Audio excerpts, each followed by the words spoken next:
Welcome to Elements of Literature. Today, we're going to be looking at point of view. One of the biggest concepts that we explore in literature is perspective. For example, we ask, what perspective does a text give us on a particular issue?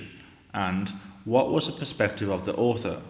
We also consider the perspective of original audiences, and we look at what perspective we can take on the text today. One key way that we can analyse perspective in literature is through point of view. Point of view is simply what the character or narrator telling the story can see, or it's the perspective of the person telling the story. One way in which we do this is by considering narration. There are different types of narration. There's first person narration, second person, third person limited, and third person omniscient. Let's take a look at these in detail. First person narration. Here, the story is told through the eyes of a particular character within the story. It involves the words of I or we. There are some certain strengths to this, as it allows the writer to use bias or perspective to develop the themes and messages of a text. It also allows the writer to withhold information for dramatic effect. It also creates a sense of intimacy between the reader and the character. However, there are some weaknesses. Your experience of a text is limited to one character's perspective. This could stop the writer from exploring certain angles of a text and therefore limit the experience the reader receives. Let's take a look at a couple of examples. First, in Charles Dickens' The Great Expectations, we see a first-person narration being used in order to create intimacy between the character and the reader.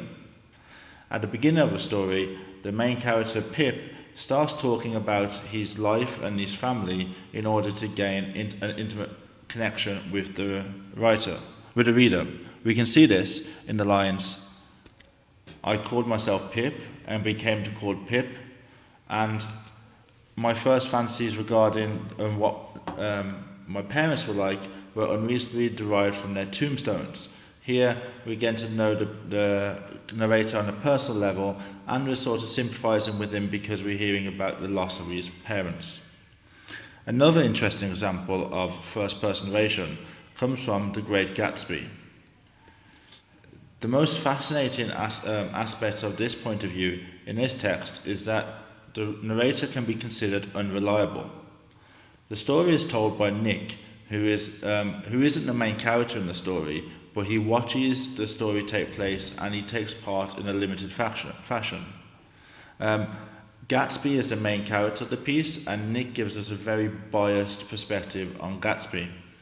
For example, he says, if personality is an unbroken series of successful gestures, then there was something gorgeous about him.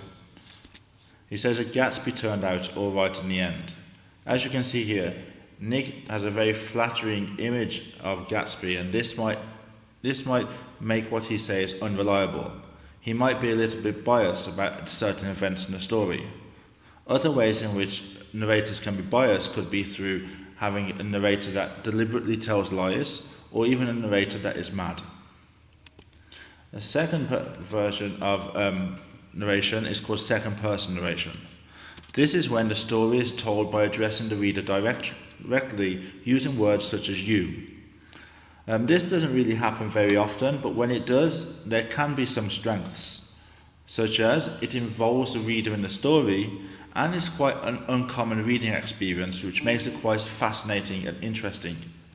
However, the weaknesses include it being extremely difficult to do, and it might alienate the reader. It might stop the reader from suspending their disbelief and not really engaging in the story as much as they should be. There are some good examples of this, however.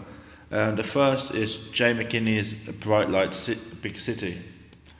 Here, straight away, the reader is being pulled into the story as he's involved in the action itself. He's told that you feel a sense of nostalgia as you walk down the narrow halls past the closed doors. You remember how you felt when you passed this way for your first interview. Here, it invites the reader to experience the story firsthand. Another example is called How to Get Rich, Filthy Rich in Rising Asia. In this text, the narrator places the reader in a situation of extreme poverty for them to fully grasp and emphasize with the situation. They're told that your eyes are yellow and that your blood spikes with bilirubin levels as a consequence of an illness, and that you're going to die. This makes you emphasize with the character and people in this situation, therefore making the message more profound.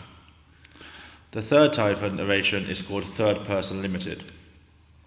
Here the story is told by a narrator, but it follows only one character's perspective. So here it's still from the outside, it's not being told by the main character themselves, but it's just being told by a force that's following one character.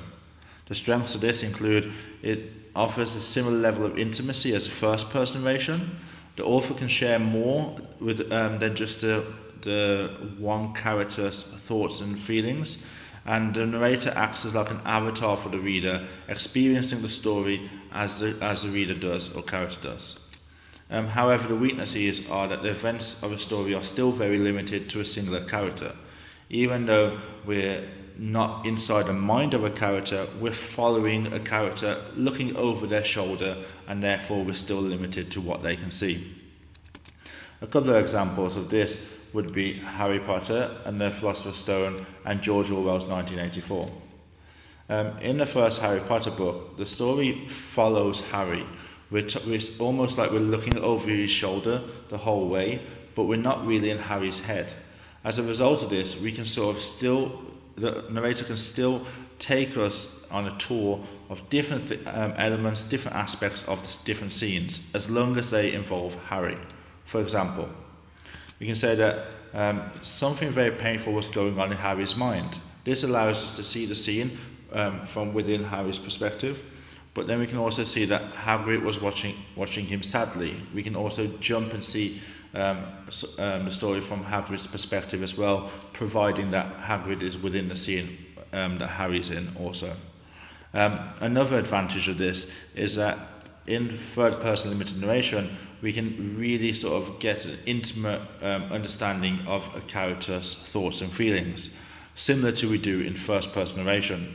So here in 1984 by George Orwell, we can see that third person limited narration is being used in order to express and explore the depth, feelings and thoughts of an individual character.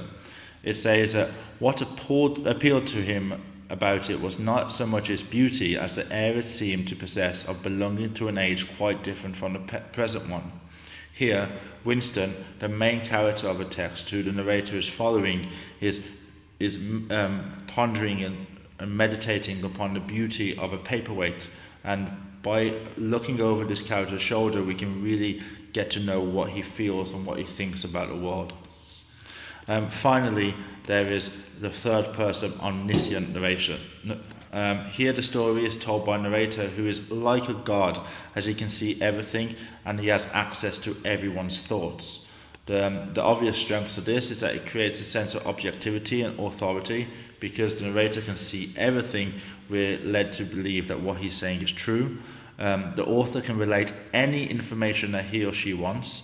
They can develop multiple storylines, and the narrator themselves can have like their own distinct voice. They can create their own tone within the text, as separate from the characters themselves. However, the weaknesses are that it's less intimate. Although it's objective, you don't feel like you get to know a single character or your protagonist so much as you might do in first person or third person limited narration. And when you're jumping between too many perspectives, this can be a little bit confusing for the reader. An example of a strength of this would come from William Golding's The Lord of the Flies. In this story, a plane crashes and a group of boys are left to fend for themselves on an island. Whilst we do this, we sort of follow the story from different characters' perspectives through the use of third-person omniscient narration.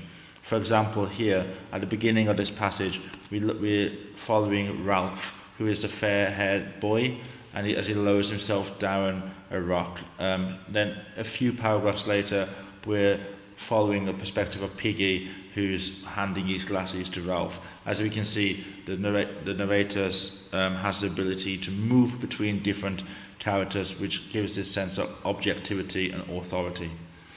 So, most importantly, there's a few things you need to ask yourself when you're thinking about point of view in a text.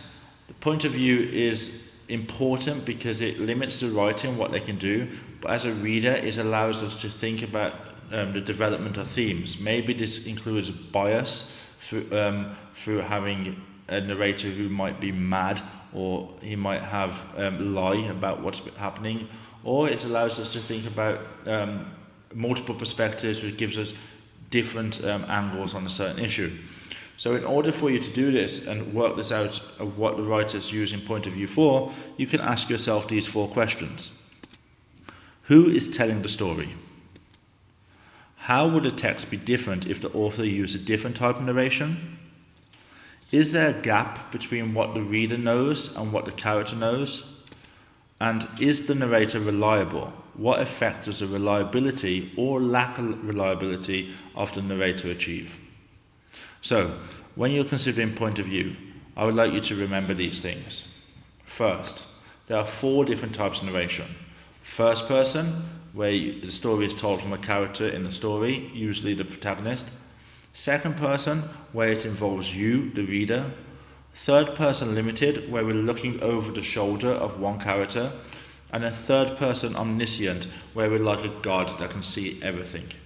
When you are looking at narration and point of view, to consider its effect, there are 4 questions you can ask. These questions involve you to ask who is telling the story, is there a gap between knowledge of the reader and the characters, how would the story be different from a different type of narration, and is the narrator reliable?